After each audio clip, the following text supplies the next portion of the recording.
പോയി ഇപ്പോൾ മുംബൈയിൽ പോയി ജോലി ചെയ്യുന്നതാണെങ്കിൽ എന്തായിരിക്കും ഒരു ഓപ്ഷൻ? അതായത് എന്തായിരിക്കും എന്നെ കല്യാണം കഴിച്ചിട്ട് കൊണ്ടുപോകുമായിരുന്നോ? അതെന്തായിരുന്നു എന്ന് പറയും. സത്യസന്ധമായിട്ട് പറയണം. ഞാൻ ഇമോഷണൽ ആവത്തില്ല, ഒന്നുമല്ലോ. സത്യസന്ധമായിട്ട് പറഞ്ഞു എൻ്റെ അടുത്ത് പറയുമോ? பெர்மனன்ட் ஒர்க் ஃப்ரம் ஹோம் இல்லை, ஸோ பிரச்சனை இல்லை. அதை பற்றி திங்க் பண்ணதில்லை. பட் ஓகே, ஏன்னா என்னோட அம்மா கேம் கூட தானே இருக்காங்க, அது பிரச்சனை இல்லை. எனக்கு பிளேஸ் அவ்வளோ இம்பார்ட்டன்ட் இல்லை.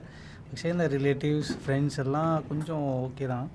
லைக் கொஞ்சம் அங்கேருந்து வர்றது கொஞ்சம் உனக்கு எப்படியோ அதே மாதிரி தான் எனக்கு இருந்தது. பட் ஓகே, பிடிச்ச ஒரு பர்சன் கூட இருந்தாங்கன்னா அதுக்கப்புறம் அதை മാറ്റിക്കലാല്ല, அந்த மாதிரி நினச்சி நான் வந்துட்டேன். ஸோ കുഴപ്പമില്ല.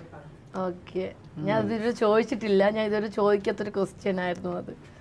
ഭുവനെ ഞാൻ ഇൻട്രൊഡ്യൂസ് ചെയ്തപ്പോൾ പോലും ഞാൻ ഒന്നും പറഞ്ഞിട്ടില്ല. പുള്ളിക്ക് എന്നെ എന്തായാലും അറിയാൻ വഴിയില്ല, അതറിയാമല്ലോ. ഇല്ല. പിന്നെ ഞങ്ങൾക്ക് ഈ എനിക്ക് പുള്ളി നേരത്തെ അറിയാമല്ലോ, ഞാൻ ഇൻസ്റ്റാഗ്രാമിൽ കണ്ടിട്ടുണ്ട് ഇന്നത്തെ കാര്യം. പിന്നെ എനിക്ക് ഇത് അറേഞ്ച്ഡ് ആണോ ലവ് മാരേജ് ആണെന്നുള്ള കാര്യം ഞാൻ ഇപ്പോൾ പറയത്തില്ല. കാരണം ഞാൻ ബിഗ് ബോസിൽ നിന്ന് ഇറങ്ങിയത് നവംബർ 10 അപ്പോൾ അത് കഴിഞ്ഞിട്ട് പിന്നെ പ്രോഗ്രാം കാര്യം അങ്ങനെയാണ്. പിന്നെ അതിന് മുന്നേയായിട്ട് എന്തായാലും പുള്ളിയെ കാണാൻ ചാൻസ് ഇല്ല, പുള്ളി എന്നെയും കാണാൻ ചാൻസ് ഇല്ല. രണ്ട് സ്ഥലത്താണ്. അപ്പോൾ അതുണ്ട്, അതിനുള്ള ആൻസറൊക്കെ ഞാൻ പറയാം. അതൊരു വലിയ സ്റ്റോറിയാണ് അല്ലേ, വലിയ സ്റ്റോറിയാണ് അത്. നമ്മൾ പതിയെ നമ്മുടെ ചാനൽ, പുള്ളിക്ക് യൂട്യൂബ് ചാനൽ എനിക്കുണ്ട്. പുള്ളിക്ക് യൂട്യൂബ് ചാനൽ വെറുതെ കിടക്കുകയായിരുന്നു, പക്ഷെ ഞങ്ങൾ പൊക്കിക്കൊണ്ട് വന്നില്ലേ. ഭുവനേഷിൻ്റെ അടുത്ത് ഞാൻ അന്നും പറഞ്ഞു യൂട്യൂബ് ചാനലൊക്കെ മുന്നോട്ട് കൊണ്ടുപോകുന്നു. അപ്പം ഞാൻ കുറച്ച് പുഷ് ചെയ്ത്. അപ്പോൾ പുള്ളിക്ക് നല്ല ടാലൻ്റ് ഉണ്ട്, വ്ളോഗ് കൊണ്ടുപോകാനും എല്ലാത്തിനും. എന്നെക്കാൾ നല്ല ടാലൻ്റ് ഉള്ള ഒരാളാട്ടോ, ഉള്ള കാര്യം ഞാൻ പറയാമല്ലോ. ഇരുത്തി പുകഴ്ത്താണെന്ന് പറയണ്ട, നല്ല ടാലൻ്റ് ഉള്ള ഒരാളാണ്. അപ്പം ഒന്നും പറഞ്ഞു കൊടുക്കേണ്ട ആവശ്യമില്ല, എല്ലാം അറിയാം. അപ്പം അതെ, അത് സീക്രട്ടാണ്. ആരാണ് പ്രപ്പോസ് ചെയ്തത്? അതായത് ഭുവനേഷ് അനുമോളെയാണോ അനുമോൾ ഭുവനേഷിനെയാണോ? നിങ്ങൾ കമന്റ് ചെയ്യൂ. യെസ്, നിങ്ങൾ കമന്റ് ചെയ്യൂ കേട്ടോ. അല്ലേ, ആർക്കും അറിയത്തില്ല അത് ഇതുവരെ. പക്ഷെ നിങ്ങൾ അതറിഞ്ഞാൽ ഞെട്ടും. മനുഷ്യനെ കരയിപ്പിച്ച് സിജനിപ്പോ മനസ്സിൽ ആൽവിന്റെ ഈ ചേട്ടനൊക്കെ. പക്ഷെ ഞാൻ സമാധാനമായിട്ടിരിക്കുന്നു, കാരണം കഴിഞ്ഞ പ്രാവശ്യം ഫോട്ടോ എല്ലാം അടിപൊളിയായിരുന്നു, ഫോട്ടോയും വീഡിയോസും എല്ലാം. ഇതൊക്കെ ഞാൻ സഹിക്കും. അല്ലെങ്കിൽ സിജന്റെ വായിക്ക് തെറി കേൾക്കും നിങ്ങളെല്ലാവരും. ഈ നാഗവല്ലിയുടെ ഫീമെയിൽ ഇല്ല, മെയിൽ കണ്ടിട്ടില്ലല്ലോ നിങ്ങളാരും.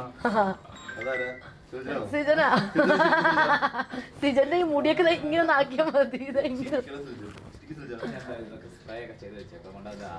ഇല്ല, അതെ അതെ അതെ, അതെ അതെ.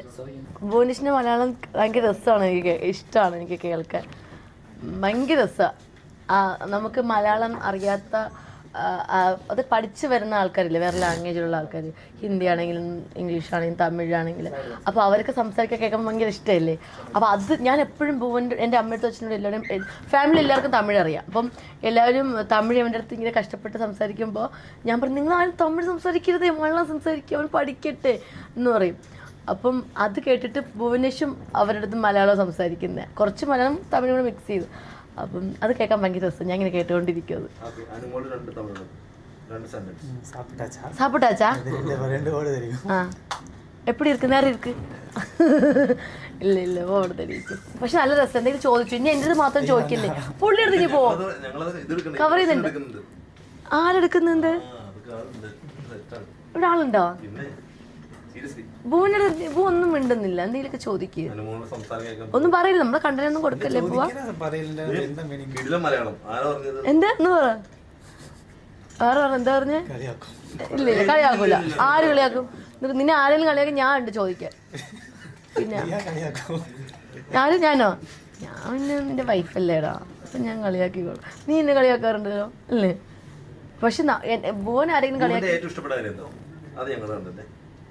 ഭുവന്റെ ഏറ്റവും ഇഷ്ടപ്പെട്ട കാര്യമോ? അങ്ങനെയൊക്കെ ചോദിച്ചാൽ ഒരുപാട് കാര്യങ്ങളുണ്ട് അല്ലേ ഭുവ? പുള്ളി ഭയങ്കര എന്തിനാ ഇപ്പോഴൊക്കെ ഇപ്പോൾ ഇല്ല ഇല്ല അങ്ങനെ നമ്മൾ പറയാറായിട്ടില്ല. കാരണം നമ്മളിപ്പോൾ ജീവിക്കാൻ തുടങ്ങിയിട്ടല്ലേ ഉള്ളൂ. എല്ലാം ഇഷ്ടമാണ്, ഇത്രയും അല്ല അങ്ങനെയല്ല, എല്ലാം